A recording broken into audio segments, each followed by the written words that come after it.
Elena had never wanted much. She liked her tea mild, her shoes sensible, and her schedule predictable. After losing her mother to cancer 2 years ago, she'd moved back to the small town she thought she'd left behind forever, settling into a quiet life and taking a receptionist job at Del Mar & Company, a mid-sized consulting firm downtown. She was the type of woman you'd walk past a dozen times before remembering her face, soft-spoken, kind-eyed, and always dressed in pale earth tones, like she was trying to blend into the wallpaper. She didn't mind. Being invisible felt safe. Every morning, Elena arrived early, unlocking the office with her own key and setting the coffee pot to brew. She greeted everyone with a warm, genuine smile, never too wide, never fake. She listened more than she talked and never gossiped, which meant people tended to overlook her, even in rooms she was standing in. But the worst part of her job wasn't the long hours or the passive-aggressive emails. It was the break room. That tiny, overheated corner of the office was where cruelty simmered in microwaved lunches and was stirred into bitter coffee. Most days, it was Amy and Lisa, two mid-level consultants with perfect manicures and sharper tongues, who made it their stage. "Did you see what Elena wore today?" Amy whispered one afternoon, just as Elena stepped out of the restroom nearby. "It's like she robbed a library's lost and found bin." Lisa laughed too loudly. "Maybe she thinks beige is a personality." Elena paused just outside the door. She was holding a file folder with notes for the afternoon meeting. Her hands trembled slightly, but she willed her feet to keep walking. She entered, pretending she hadn't heard a thing. "Morning," she said softly, placing her mug beneath the coffee machine. Neither woman looked at her. Instead, Lisa murmured, "Oh, what time is it? I think I need to be anywhere else but here," and they both glided out, their heels clicking on the tile like punctuation. Elena stood alone, watching her cup fill. By lunchtime, the tension in her chest had faded, replaced by numbness. She focused on her tasks, organizing meeting rooms, forwarding calls, fixing the printer again. It wasn't that she didn't have pride. It was that she couldn't afford to let it break her down. Not here. Not yet. Only one person in the office treated her with consistent kindness, Jordan, one of the junior analysts. He was a sweet, nerdy guy who brought his own lunches and talked to her about his cat, Beaker. But even he didn't know the whole truth about Elena's life, or the man who'd come into it one stormy night a year ago, changing everything. That man was Roman. She met him by accident, literally. It was raining, she was late for a bus, and she slipped right into him outside a bookstore. His umbrella clattered to the pavement. So did her dignity. But he'd laughed. Not at her, but with her. "I think the universe just body-checked me into meeting you," he'd said, helping her up. They'd had coffee. Then dinner. Then long walks where he let her talk about her mother, her fears, her dreams. Roman was different. His eyes saw through her silence. His presence made her feel not just heard, but known. Still, Elena had no idea just how different Roman really was until their third date. He picked her up in a black Mercedes. The driver opened the door. The restaurant had no prices on the menu. And when she joked, "Are you secretly a prince or something?" he just smiled. "Not a prince," he said, squeezing her hand. "But close." Roman owned tech investments. Startups, stock portfolios, crypto holdings. Billionaire? Yes. But not flashy. He wore jeans and scuffed sneakers. He told bad jokes. And he looked at Elena like she was the only person on earth who didn't want anything from him. Their relationship had remained private. Not secret, just sacred. Elena didn't flaunt it. She didn't bring it to work. She wanted Roman to love her, not some version of herself who tried to impress the world. And then came the staff meeting that changed everything. That day, the office buzzed with the news that the company was being evaluated for acquisition. A merger. Whispers circled. People speculated about bonuses, layoffs, who might be promoted. Elena was tasked with preparing the welcome packets for the due diligence team. She worked late that night, organizing binders, labeling folders, highlighting key files. She barely slept, but no one thanked her the next morning. Instead, Amy rolled her eyes and muttered, "Try hard, receptionist. It's not like you're going to be part of the future of this place." That time, Elena didn't pretend she hadn't heard. But she still said nothing. Then came Friday. It started like any other day, until, during the lunch hour, someone sent an anonymous office-wide email with a meme attached. It was a picture of Elena's work ID photo, photoshopped onto a dusty broomstick, with the caption, "Office furniture, beige, silent, collects dust." Laughter erupted down the hallway. People looked at their phones, snorted, passed it around. Even Mark, her supervisor, chuckled and muttered something about harmless jokes. Elena sat frozen at her desk, cheeks burning, throat tight. Her inbox pinged, Roman, messaging to check in, asking if she wanted to meet later for dinner. She stared at the screen. Then she stood up, walked into the restroom, and cried so hard she couldn't breathe. Outside, the laughter kept going. But Roman, he had no idea. Not yet. That night, Elena didn't answer Roman's messages. She turned her phone off, curled into her blanket, and tried to disappear. Her tears had dried hours earlier, but the sting hadn't left her face. It wasn't just the meme. It was everything it represented, the laughter, the whispering, the way people who didn't even know her had decided she was nothing. Furniture. Background noise. All because she didn't play their game. By Monday, the storm had passed, but only for them. In the break room, it was business as usual. Amy was bragging about her Pilates instructor. Lisa was fishing for attention about a client call. No one mentioned the email, and no one apologized. When Jordan tried to bring it up, offering her an awkward, "Hey, I saw that email, that was messed up," Elena just smiled. "It's fine," she said, even though her insides were shaking. "It's over." But it wasn't. Mark called her into his office just before noon. "Look," he began, not even meeting her eyes. "We're entering a period of evaluation, and we need the office to reflect professionalism." Elena blinked. "I'm always professional." I know. But, there's perception. And I've had some concerns brought to me about your demeanor. The energy you bring. Some people say you make the front feel a little dour." She felt the heat rise in her face again. "You're saying I'm too quiet?" He leaned back. "I'm saying now's the time to shine. Smile more. Be a little more engaging. You want to be part of this new era for Del Mar, right?" She didn't reply. "Great," he said. "Close the door on your way out." That night, she sat across from Roman at their favorite restaurant, picking at her salad. He noticed immediately. "What's wrong?" She hesitated. She didn't want to sound petty or weak. But he was looking at her like he always did, like he saw her.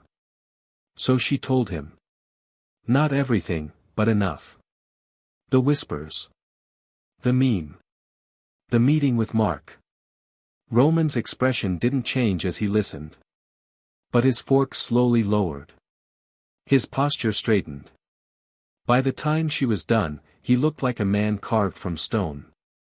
"They humiliated you." She tried to smile it off. "It's not."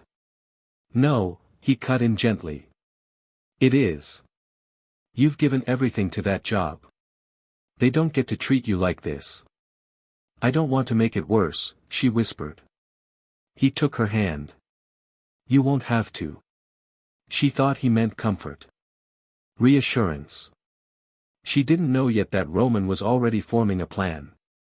The due diligence team arrived that Thursday. Everyone at Del Mar was buzzing. Rumors swirled about big changes. Mark walked around with his chest puffed out like a parade marshal. Amy wore her tightest blazer. Lisa baked muffins, for morale, and spent most of the day sucking up to the evaluators. Elena stayed quiet, organizing documents, handling schedules, keeping everything running while staying invisible. That afternoon, the lead on the visiting team, a stern woman named Victoria, requested a meeting with Elena. Alone. Elena's heart dropped. Inside the glass conference room, Victoria studied her with sharp eyes and steepled fingers. "You've been the receptionist here for almost 3 years." "Yes. You're the only person who's remained in that position. There's been turnover in nearly every other department." "Yes, ma'am." Victoria nodded. "But your name doesn't appear in any of the internal promotion consideration lists. Nor does it appear in the office culture evaluations. Why is that?" Elena blinked. I don't know." Victoria tapped her pen. "You don't make waves. But you're also not acknowledged. You keep this place afloat, and yet they act like you're part of the furniture." That word hit like a slap. Victoria gave her a long look, then, surprisingly, smiled. "That's a failure in leadership, not in you." Then she stood. The meeting was over. Elena returned to her desk, dazed. That night, Roman came over with takeout and 2 glasses of wine. He didn't mention work. Just held her while they ate on the couch and watched a nature documentary she loved. But the next morning, everything changed. It started with whispers. People rushing down the hallway. Slack messages flying. Nervous energy. Then, a company-wide email dropped at 10:07 a.m. Subject, announcement, Del Mar and Company. Acquisition confirmed. The acquiring firm? Selwyn Holdings. Elena's breath caught. She knew that name. It was Roman's. She stared at the screen as her inbox erupted with stunned reactions. Selwyn. Aren't they, wait, are they tech? I thought we were being acquired by a consulting firm. Why would they want us? At 11 a.m., a mandatory all-hands meeting was called in the main conference room. Everyone crammed inside. Murmurs filled the air. Then the doors opened. And in walked Roman. Not in sneakers this time. In a crisp, tailored suit. Confident. Calm. Flanked by Victoria and 2 senior partners. Amy gasped audibly. Lisa looked like someone had pulled the floor out from under her. Roman stepped to the front. "Good morning. I'm Roman Selwyn." Silence. "I'm pleased to announce that Selwyn Holdings has finalized the acquisition of Del Mar and Company. We're excited to integrate your existing structure into our long-term vision, but with some important changes. Effective immediately." He turned to Victoria. She pulled out a folder. After a full evaluation, she began, "Several leadership and mid-level roles have been identified as incompatible with the values Selwyn Holdings upholds. These employees will be released from their contracts, effective today." A beat of stunned silence. Then she began reading names. Mark. Amy. Lisa. Gasps. Amy stammered. "Excuse me. This is outrageous." Roman didn't blink. "It's business. But you can't just." "I can," he said, voice cold. "And I did." Lisa burst into tears. Amy stormed out. Mark sat frozen, pale. Elena watched, wide-eyed, barely able to process what was happening. And then Roman looked directly at her. "In addition," he said slowly, "we're elevating one employee who has exemplified loyalty, resilience, and professionalism under tremendous pressure." He paused. Elena. Heads turned. Roman smiled, not just with his mouth, but with his eyes. "You'll be reporting directly to me. As my executive operations advisor. Starting today." The room was silent. Then a stunned round of applause started, awkward, hesitant, but real. Elena just stared. Not furniture. Not beige. Not invisible. She'd just become the most powerful person in the office. For the first hour after the meeting, Elena sat in stunned silence in what used to be Mark's glass-walled office. Her name was already on the door, someone had printed it in gold lettering, laminated, and mounted it like they'd been waiting for this moment all along. She wasn't sure how to breathe. Victoria had personally walked her up, handed her a company laptop, and briefed her on the executive benefits package. "You'll have a team soon," she'd said. "But for now, just settle in." Settle in? How do you settle in to a life you never thought you'd be allowed to have? Elena walked to the floor-to-ceiling window, the city sprawling below her like a painting. The same streets she used to ride the bus through. The same skyline she'd once stared up at, telling herself she'd never belong here. Now it was all hers. But the applause had faded. The moment had passed. And the whispers had returned, just a different kind. Behind the glass, she could feel the stares. Some were wide-eyed admiration. Others weren't so kind. Jordan stopped by briefly with a nervous grin. "Hey. Just wanted to say, congratulations. You deserve it." "Thank you," she said, managing a smile. But the rest of the office kept its distance. Like she'd become untouchable overnight. A ghost, dressed in power. By the end of the day, she found herself sitting alone in her new leather chair, staring at her inbox, empty except for a calendar invite from Roman. "Dinner tonight. Our spot. 7 p.m. When she stepped into the restaurant, Roman was already waiting at their usual table by the window. This time, she didn't feel like the quiet girl trying to keep up with a man from another world. This time, they were equals. He stood to kiss her cheek. "Hey." She sat down slowly. "So, that happened." He smiled. "It did. Her voice caught. "I don't even know what to say to you." "Then don't," he said gently. "Just breathe. Let it land." She looked at him for a long moment. "You bought the whole company, Roman." His expression softened. "I didn't do it to save you, Elena. You didn't need saving. I did it to give people like you a voice. And maybe, to make a statement to people like them." Her throat tightened. "They laughed at you," he continued. "I've been in rooms with billionaires who couldn't handle what you did. Who would have quit, broken down, screamed. But you walked in every day. With dignity. That's not weakness, Elena. That's power." She felt tears sting her eyes again, but this time, they didn't come from shame. She whispered, "I thought I was nothing to them." He reached across the table, laced his fingers through hers. "You were.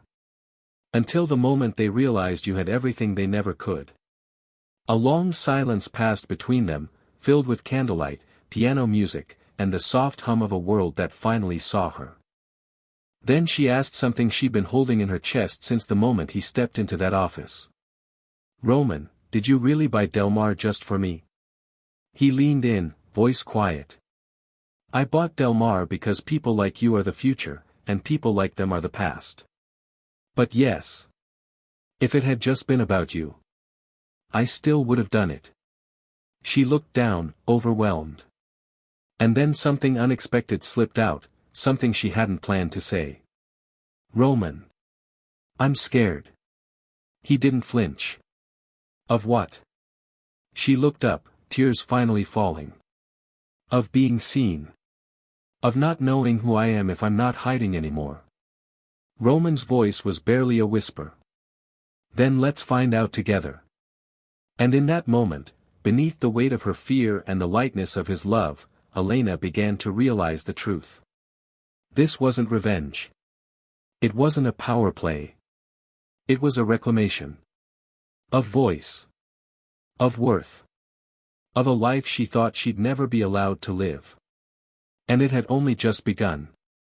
In the weeks that followed, the office transformed. With Roman's acquisition came new policies, new hires, and a completely rewritten company culture. Gone were the whisper networks and elitist cliques. In their place came empathy training, mentorship initiatives, and a surprising wave of humility. People stopped laughing in corners and started listening in meetings. And at the center of it all was Elena. No longer behind a front desk, she now walked the hallways with purpose. Her once muted outfits had given way to sleek, minimalist dresses, still simple, still her, but with edges that suggested strength. She still wore flats. Still packed her own lunch. But now, when she spoke, people paused. They listened. One afternoon, during a team-wide meeting, Victoria asked her to speak about resilience in leadership. Elena stepped up to the podium, heart pounding. She looked out at the sea of faces, some familiar, some new. A few still skeptical. Most waiting, expectantly. She cleared her throat. "I've worked here for 3 years," she began. "For most of that time, I was quiet. I thought that being unnoticed was safer than being seen. But silence doesn't protect you. It only teaches people that your dignity is optional." A hush fell over the room. She continued. "The truth is, I didn't change overnight. I was always capable. Always hardworking. Always paying attention. The only thing that changed, is who had the microphone." Somewhere in the back, Jordan smiled. Elena took a breath, then smiled back. "I hope no one else has to be humiliated before they're valued. That's why we're changing things. And not just our policies, but our priorities." When she sat down, the applause didn't erupt immediately. It rose, like a slow wave breaking against the shore. Later that week, Roman found her in her office, reading over a proposal. "You know," he said, leaning against the doorframe, "you could take a vacation. Maybe Italy. Or just a weekend by the lake." She gave him a tired smile. "Maybe someday." He walked over, perched on the edge of her desk. "What you did today, that was powerful." She looked up. "You think so?" "I know so." He reached for her hand. "You're changing more than just a company. You're changing the standard." Elena let out a breath. "Sometimes I still feel like the girl outside the circle. Like I'm pretending." Roman gave her a quiet, almost sad smile. "You're not pretending. They are. You've always been real. That's what scares people." For the first time in her life, she believed him. One evening, months later, Elena sat on a park bench near the edge of the city, watching the sun melt into the horizon. The skyline glittered behind her. The wind carried the scent of late spring flowers. She wasn't the same woman who used to cry in office restrooms, afraid to speak. She wasn't the invisible girl blending into beige. She had found her voice. And she had used it. Her phone buzzed. "Roman, home soon. Thinking of you." She smiled and tucked the phone away. Behind her, a group of young women walked by, chatting about jobs and bosses and ambition. One of them, barely out of college, wearing a blazer too big for her frame, stopped and turned. "Excuse me," she said shyly. "Are you Elena? From Selwyn?" Elena stood, startled. "Yes. I wanted to say, your story at that Women in Leadership panel. It made me believe I could actually do this." "Thank you." Elena blinked, heart full. "You're welcome. And you can. Truly." The girl smiled and walked off. And as Elena stood alone in the golden light, a realization bloomed in her chest. The humiliation hadn't broken her. It had revealed her. She was never meant to be invisible. She was meant to rise.